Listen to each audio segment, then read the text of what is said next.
Who? Corfin, the girl whispered, the name sounding like a curse. He was one of Fender's friends. There were 4 of them on the show, something I wouldn't learn till later. Corfin, large and blue and a little slow. Marigold, orange with a bow.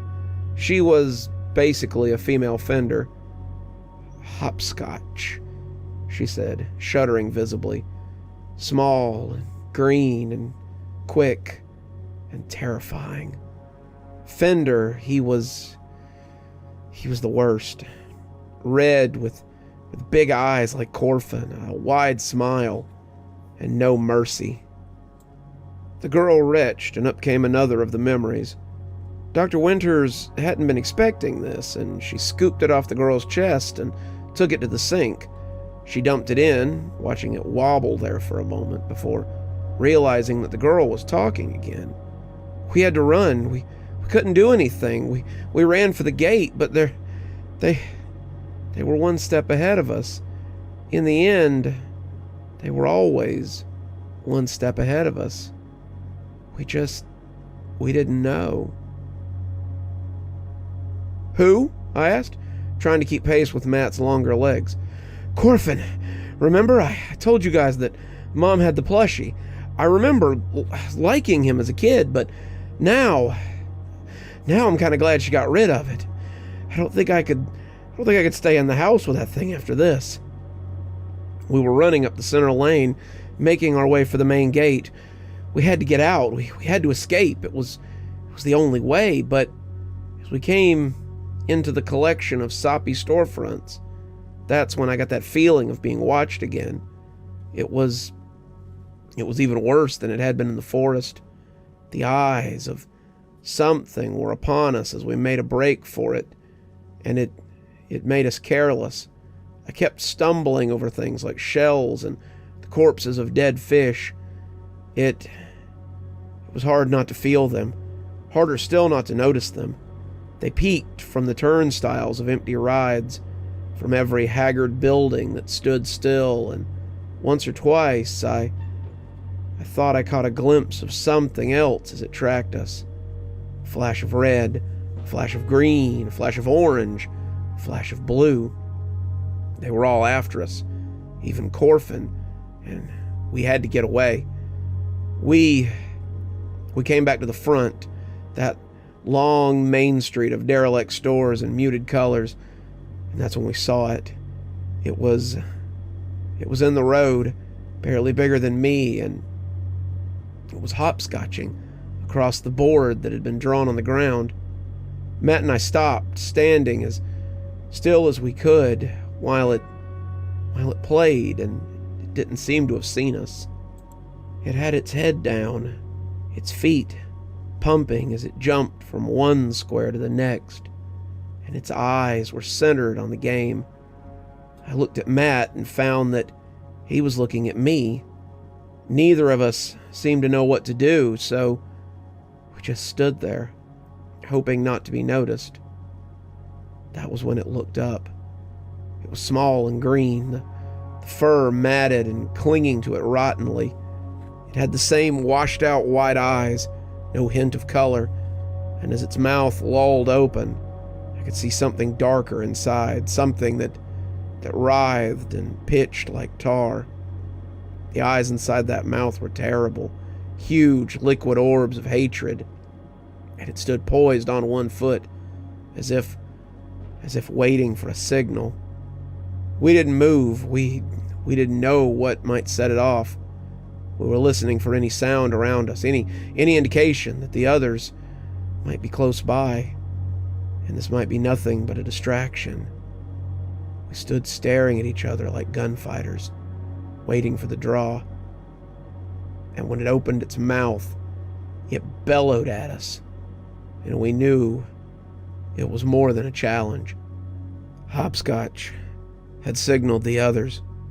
"Run," I told Matt, and the two of us took off back the way we had come. Around us, I could hear something large moving through the abandoned storefront.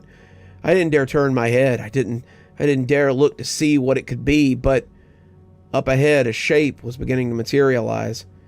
It was about our size, its head lopsided. The fur around its mouth was all gone. The closer we got, the more I realized it was the park's namesake.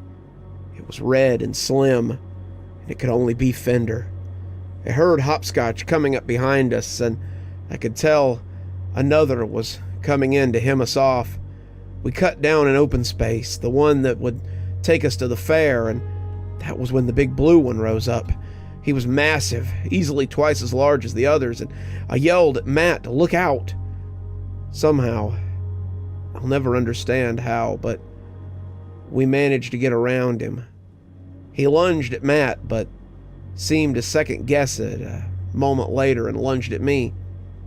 He missed us both, and we didn't even turn to see if he was following us as we proceeded into the fair section of the park. If the rest of the park was in disrepair, then the fair was downright skeletal. The rides had not taken well to being submerged in salt water, and the ones that were left were hulks that had been chained to the ground. The bones of a Ferris wheel were here, but I could see that half of it was gone.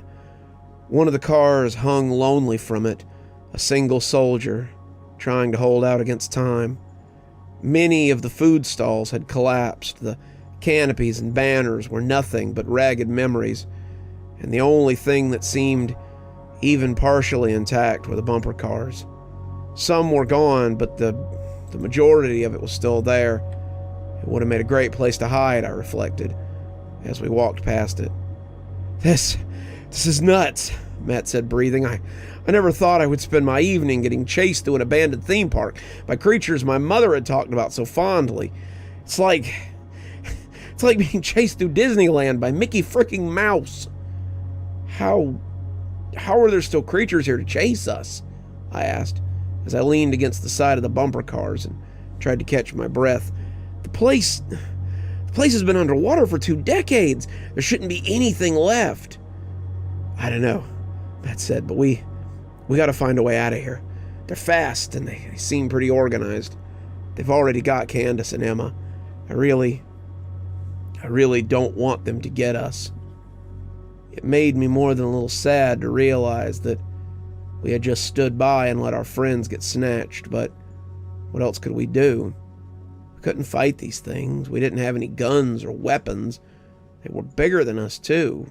Well, the blue one was, and who knew what was actually under those suits and heads?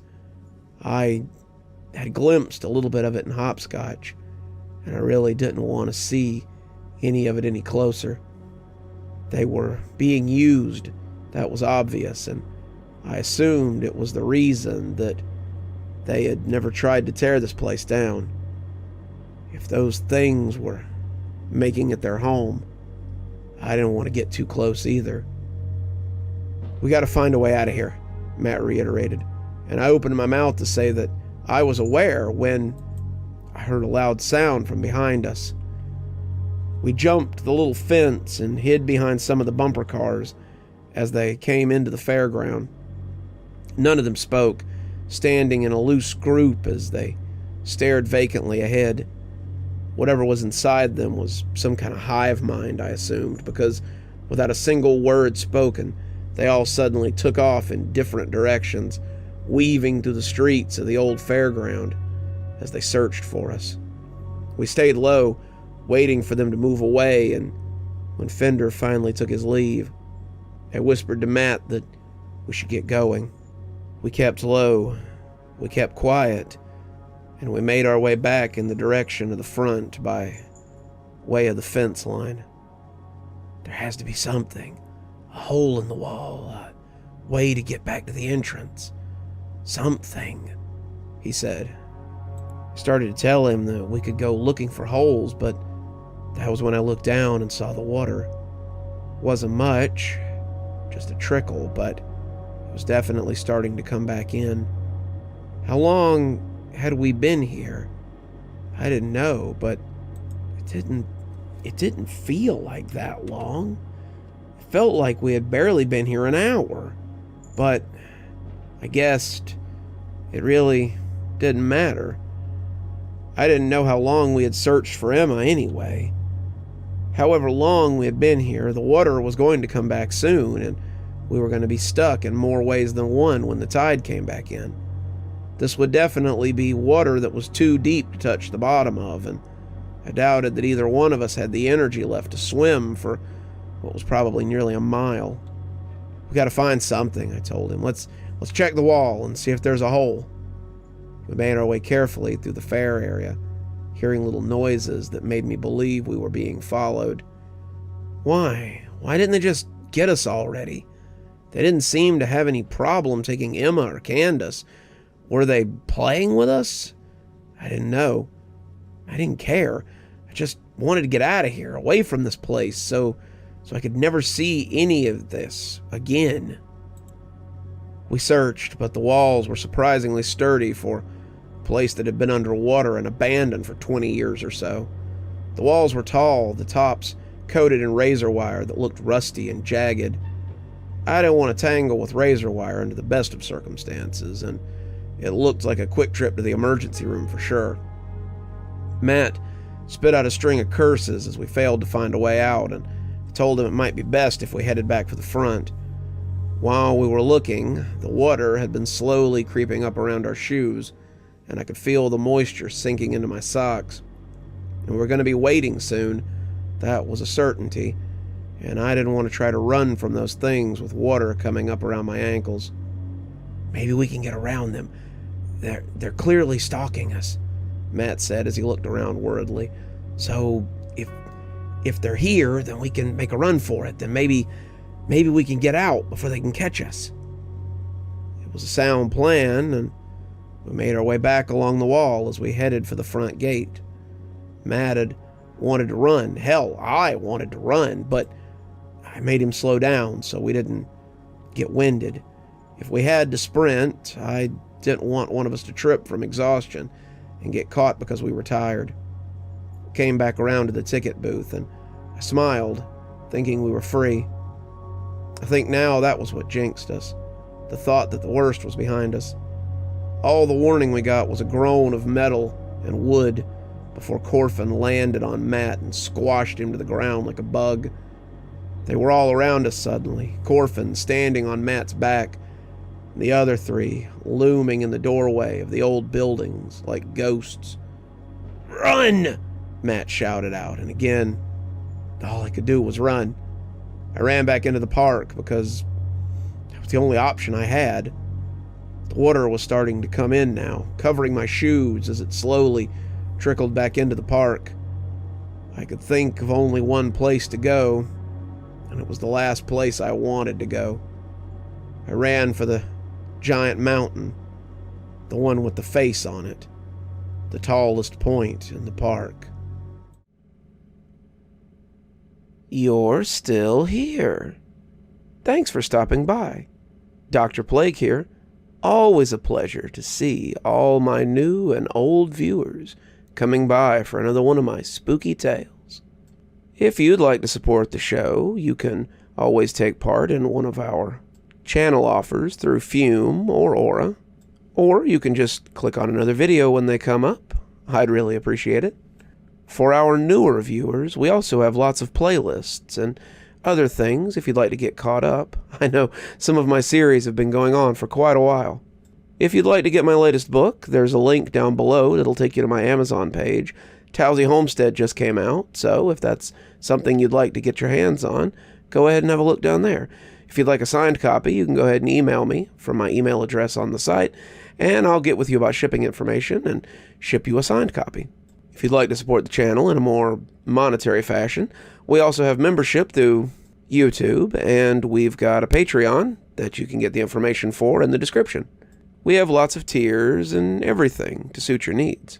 Patrons that support on the $10 tier, that's our Ghostly Reader tier, get a book anytime I write one, signed and on their doorstep. As you may have noticed, there's a list of patrons and members on the screen, and I'd like to personally thank every one of them for taking a hand in the future of this channel. Well, that's enough for tonight. Dr. Plague, signing off. Have a wonderful evening.